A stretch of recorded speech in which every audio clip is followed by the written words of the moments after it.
ناظرین کرام، عربی زبان کا ایک بڑا مشہور مقولہ ہے، الانسان مرکب من الخطاء، انسان خطا کا پتلا ہے۔ یہ حضرت انسان بھی کیا مخلوق ہے۔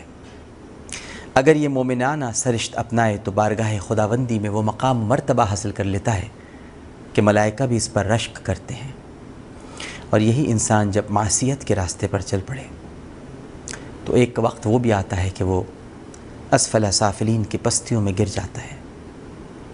ابو البشر آدم علیہ السلام سے لے کر سید البشر حضرت محمد مصطفیٰ صلی اللہ علیہ وآلہ وسلم تک اگر انبیاء کرام علیہم السلام کی حیات اقدس کا مطالعہ کریں تو جہاں انسان اپنے کردار کی بلندیوں پر نظر آتا ہے تو وہیں ہمیں فرعون، نمرود، حامان، سامری، شداد، قارون، ابو جہل اور ابو لہب جیسے ان گنت گھناؤنے کردار بھی نظر آتے ہیں۔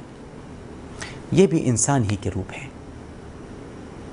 در حقیقت انسان جب ماں کی کوکھ سے اس جہاں میں آتا ہے نا ناظرین، تو وہ فرشتوں کی طرح معصوم اور پاکیزہ ہوتا ہے۔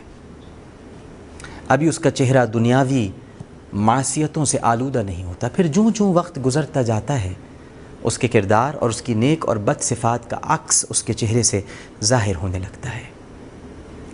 اگر کردار نیک ہے تو چہرے پر بھی وہی معصومیت جھلکے گی، اور اگر کردار برا ہے تو انسان کی باڈی لینگویج سے ہی اس کی بدفطرتی کا اندازہ ہو جاتا ہے۔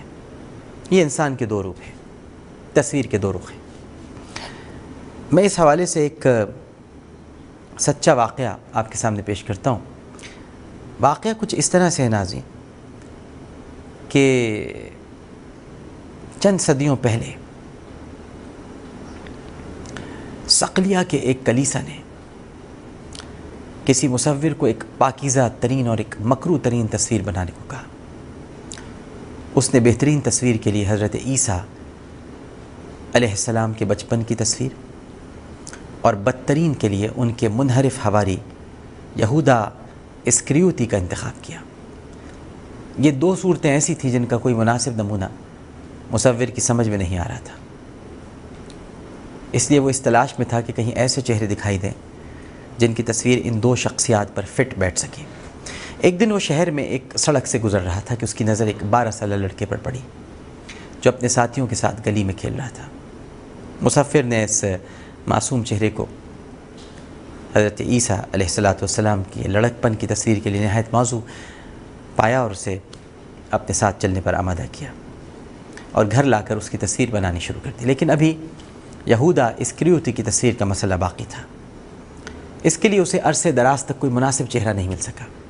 اسی تلاش میں کئی سال بیت گئے۔ ایک روز یہ مصور ایک شراب خانے میں بیٹھا تھا کہ اچانک اسے ریسیپشن پر ایک نحیف و نزار شخص دکھائی دیا جس کے چہرے سے وحشت اور تباہی ٹپک رہی تھی۔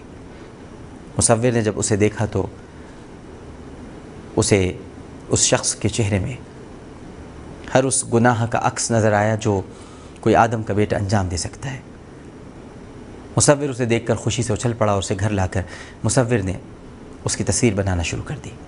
تھوڑی دیر تک تو وہ شخص ساکت اور جامد بیٹھا رہا، مگر پھر اچانک اٹھ کھڑا ہوا۔ مصور نے اس سے پوچھا کہ کیا بات ہے؟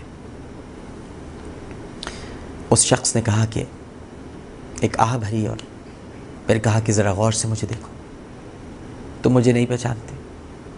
آج یہودا کا خاکہ بنانے کے لیے تم نے میرا انتخاب کیا ہے، اور چند سال پہلے یسوع مسیح کے بچپن کی تصویر بنانے کے لیے بھی تم نے میرا ہی چہرہ منتخب کیا تھا۔ یہاں دو باتیں پتہ چلتی ہیں۔ ایک تو یہ کہ انسان کے بارے میں کوئی پریڈکشن نہیں کی جا سکتی، اور دوسری یہ کہ کبھی بھی کسی کو بھی مسیح علیہ السلام کی تصویر بنانا نہیں چاہیے۔ آپ سے ہمیشہ غلطی ہوگی۔ اللہ نے جن چہروں کو چھپا رکھا ہے انہیں بنانے کی کوشش نہ کیجیے، آپ برباد ہو جائیں گے اور آپ کی کیلکولیشن غلط ہو جائے گی۔